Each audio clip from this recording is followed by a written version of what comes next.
మరో సంచలనం చోటు చేసుకుంది.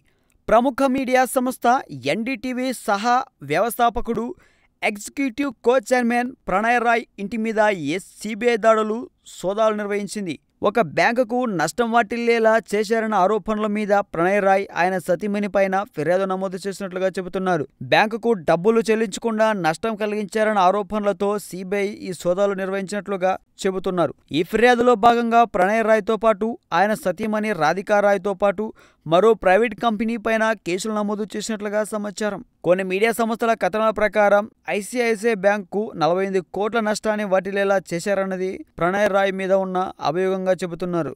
అయితే రుణం తీసుకుని తిరిగి చెల్లించకపోవటమా, లేదంటే మరింకేమైనా కారణంతో ఆ బ్యాంకుకు నష్టం వాటిల్లేలా చేశారా అన్న దానిపై స్పష్టత రావడం లేదు. ఇక సీబీఐ సోదాల విషయానికి వస్తే ఢిల్లీ, డెహ్రాడూన్లోని ప్రణయ్ రాయ్ దంపతులకు చెందిన ఆస్తుల మీద సీబీఐ సోదాలు నిర్వహిస్తున్నట్లుగా తెలుస్తుంది. సోదాలు పూర్తి అయ్యి ఛార్జిషీట్ దాఖలు చేస్తే గానీ ఈ కేసుకు సంబంధించిన పూర్వాపరాలు మొత్తం బయటకు వచ్చే ఛాన్స్ లేదన్న మాట వినిపిస్తుంది. ఏది ఏమైనా ఇంతకాలం రాజకీయ నేతలు, వ్యాపార వర్గాల మీద సోదాలు చేసిన సీబీఐ ఇప్పుడు అందుకు భిన్నంగా ప్రముఖ మీడియా సంస్థకు చెందిన కీలక వ్యక్తి ఇంటిపై సోదాలు నిర్వహించడం ఇప్పుడు సర్వత్రా సంచలనంగా మారిందని చెప్పక తప్పదు.